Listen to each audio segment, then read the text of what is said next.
vous faire la présentation du Xiaomi Mi 5S Plus avec 6 Go de RAM, 128 Go de ROM. Donc pour commencer, donc comme vous pouvez voir, c'est très basique l'emballage de chez Xiaomi. Pardon. Donc on voit bien le petit logo de chez Xiaomi incrusté dans la boîte. Sur le côté, le numéro du modèle, enfin le modèle. Sur la partie arrière, on retrouve les caractéristiques techniques de l'appareil. Là, ici où je cache, c'est les codes IMEI. Donc là, il y a une batterie de 3800 mAh avec un écran de 5,7 pouces en 2,5D. Et on voit bien que c'est un Snapdragon 821. L'appareil photo avant, c'est un arrière, pardon, c'est un double 13 millions de pixels et à l'avant un 4 millions de pixels. Donc, sur la notice, on voit le petit appareil pour retirer le logement de la carte de la double nano SIM.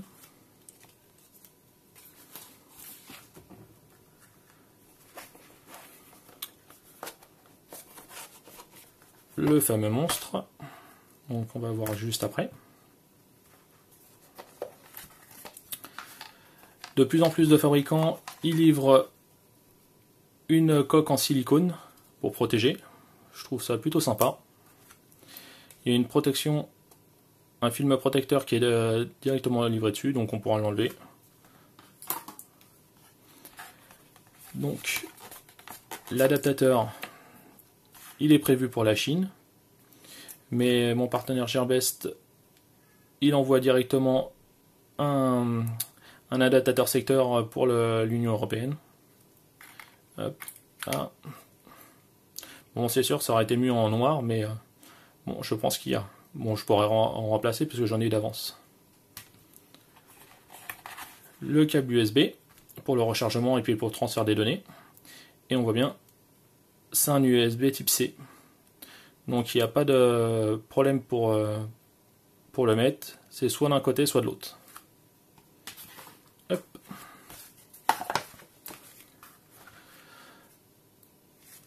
Donc, sur la partie droite, le bouton Power, le bouton Volume plus moins.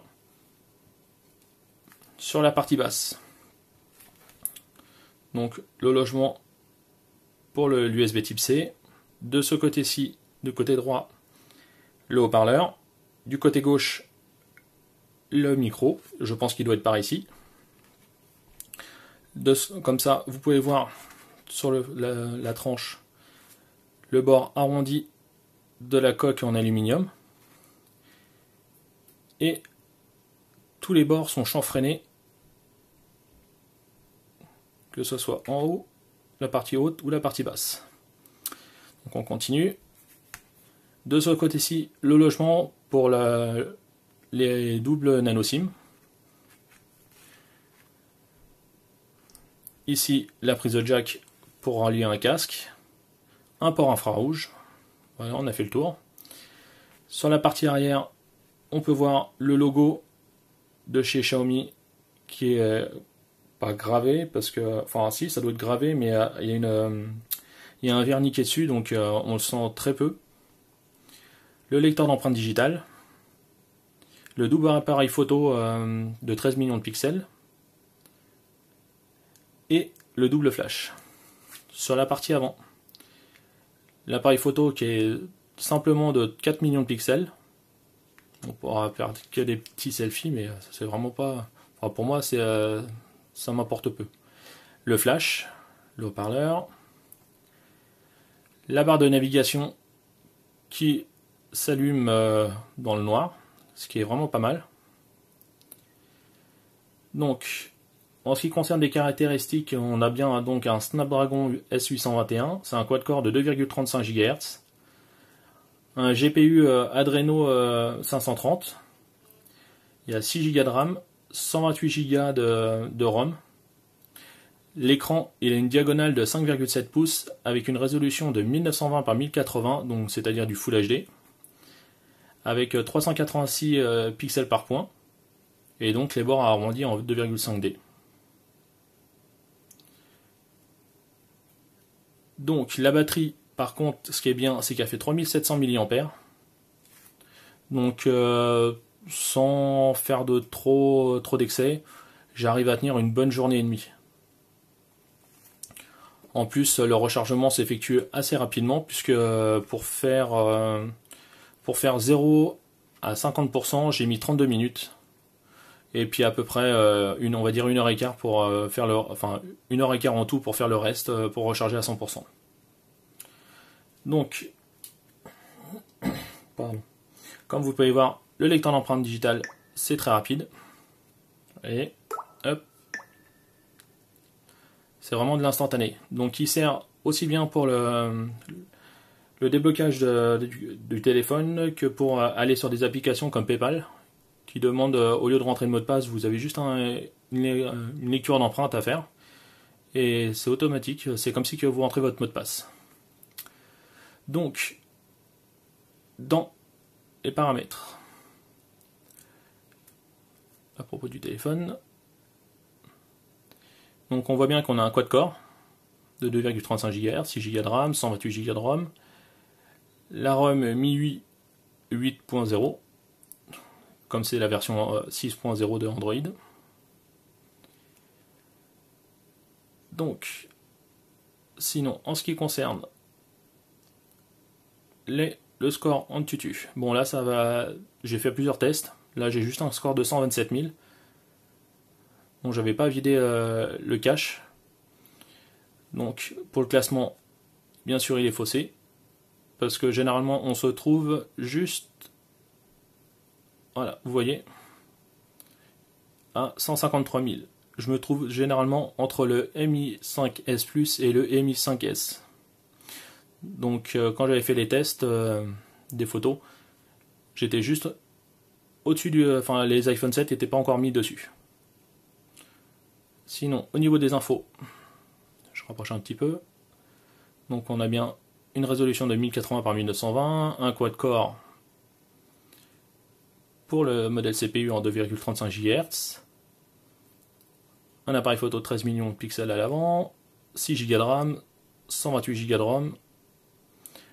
Le CPU, c'est bien un quad-core Adreno 530. Voilà, Adreno 530.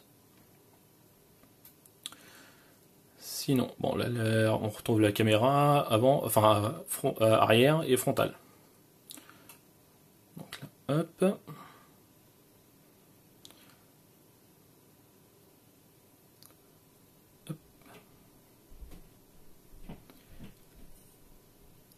Au niveau YouTube, donc on va prendre, hop, pardon, n'importe quelle vidéo, hop.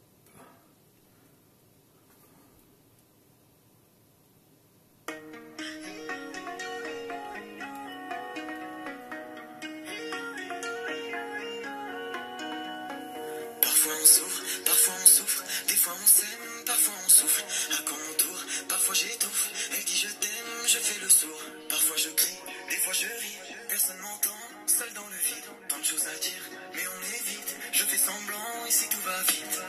Il suffit de briller, et les fantômes sont vite.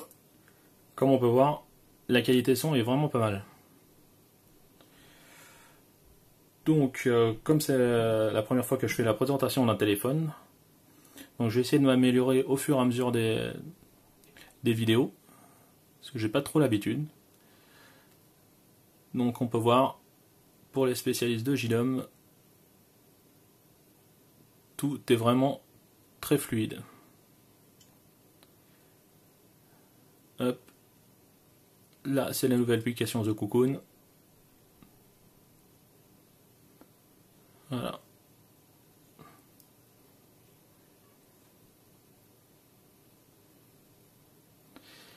Donc voilà. Bon, j'espère que la vidéo vous aura plu. Donc si ça vous intéresse, vous pouvez vous abonner à ma page YouTube. Et bien sûr, allez venir me voir sur mon blog. Il y a plein de choses intéressantes à voir et des bons plans de mon partenaire Gearbest. Je vous remercie.